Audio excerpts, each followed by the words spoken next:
Good afternoon, dear students. Today we are investigating the term of culture. And let's start. Culture refers to the beliefs, values, behavior, and material objects that together form a people's way of life. The second, culture determines how we view the world around us.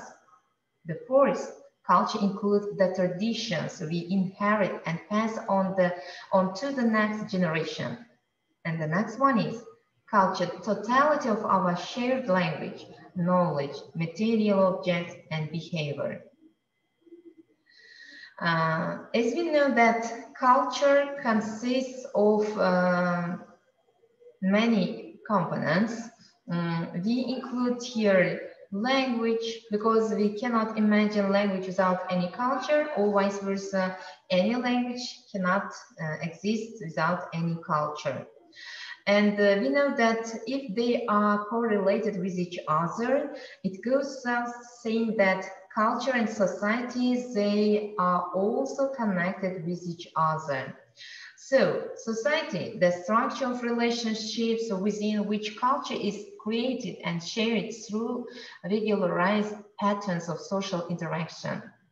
Society provides the context within which our relationships with the external world develop. How we structure society trains the kind of culture we construct. Cultural preferences vary across societies. Human culture.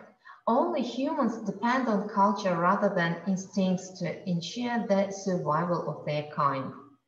Culture is very recent and was a long time in the making.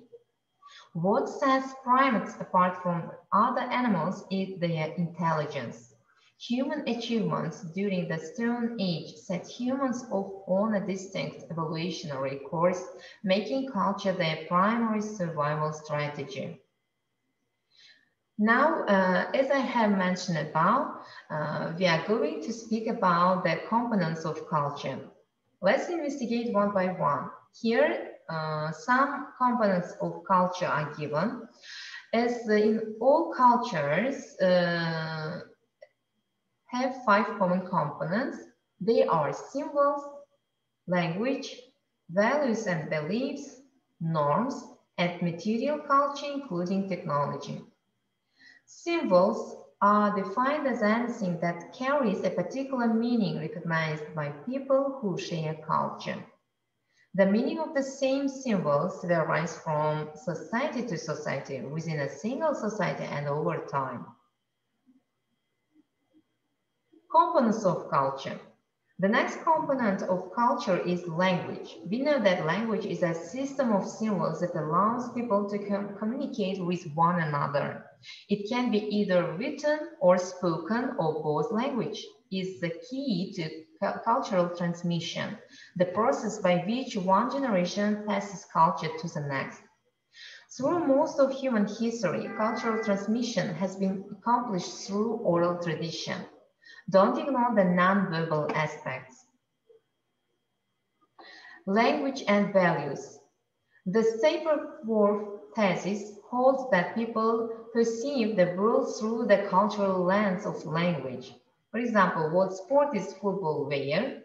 How does anyone translate a concept for which there is no equivalent? How about teams?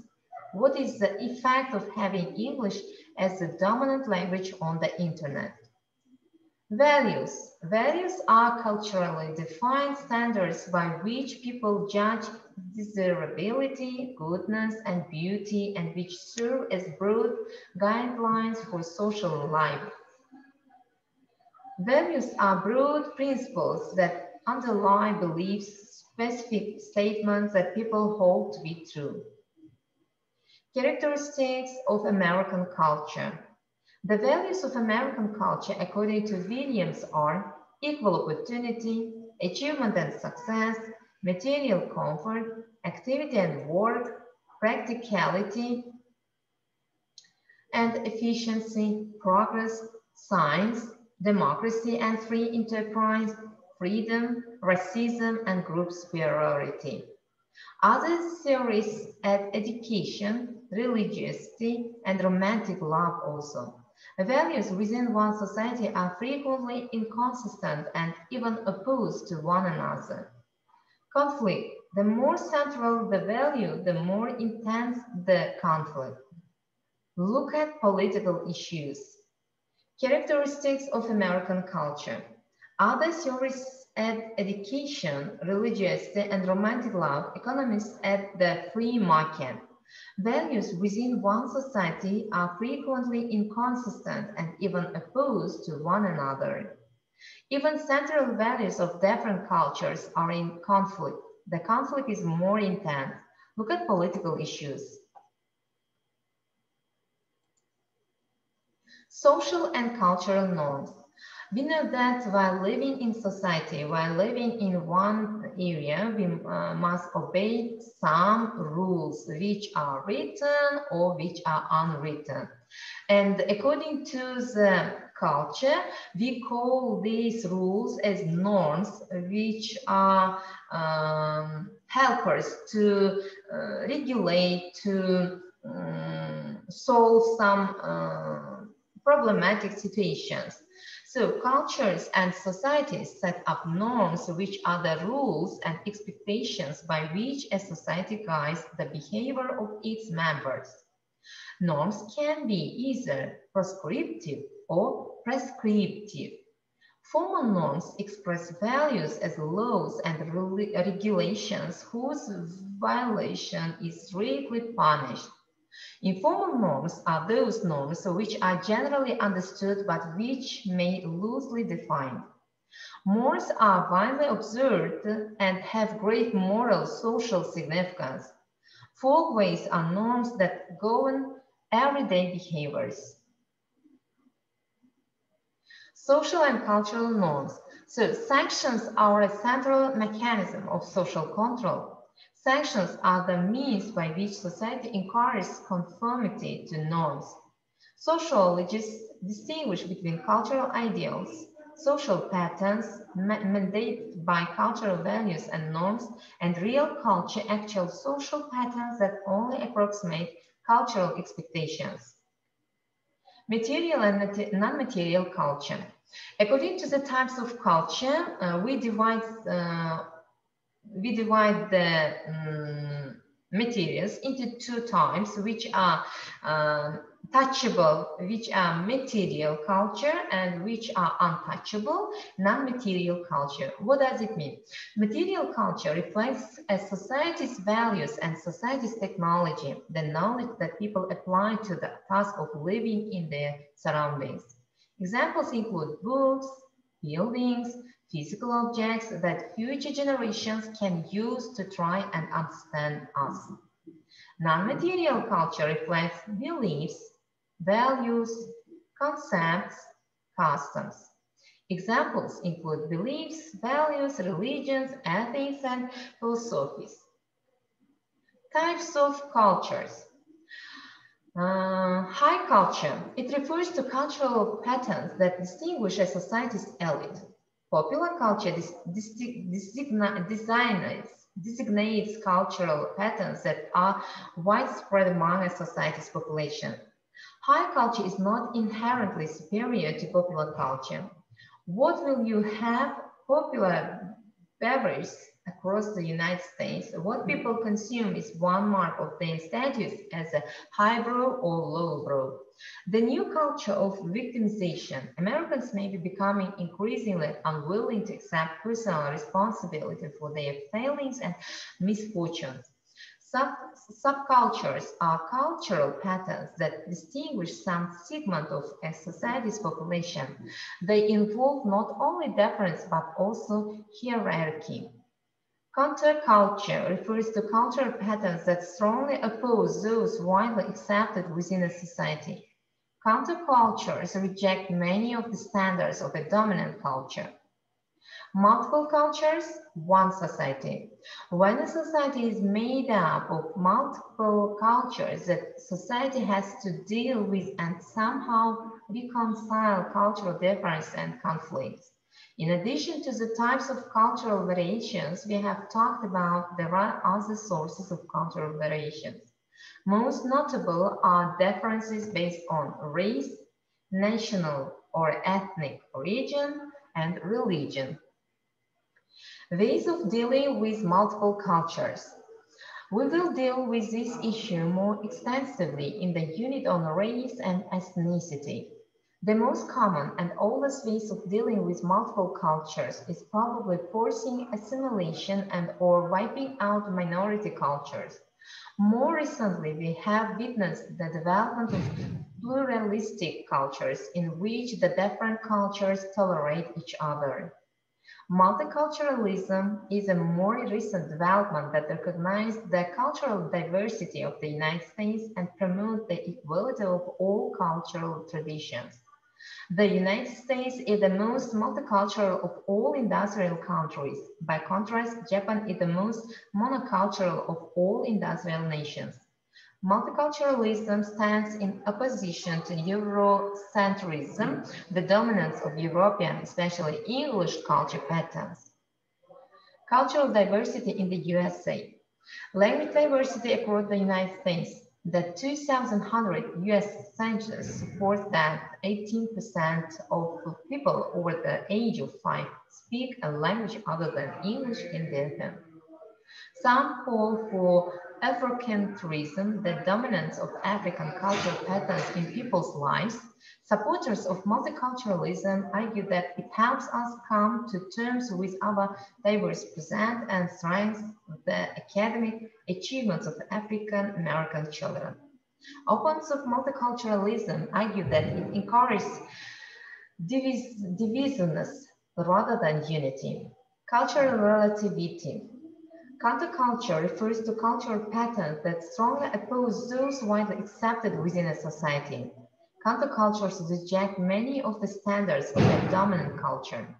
Cultural relativism views the behavior of a people from the perspective of their own culture. There are distinctive subcultures within cultures and even organizations within a culture. Earlier, anthropological studies differentiated cultures on a different basis. Margaret Mead's study of Asiatic islanders, repressive, vice versa, expressive, or Dionysian. Characterizing cultures. Currently, we tend to consider societies and cultures as pre-industrial, industrial, post-industrial based on computers and new information economy.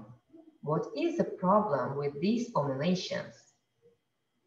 Cultural change.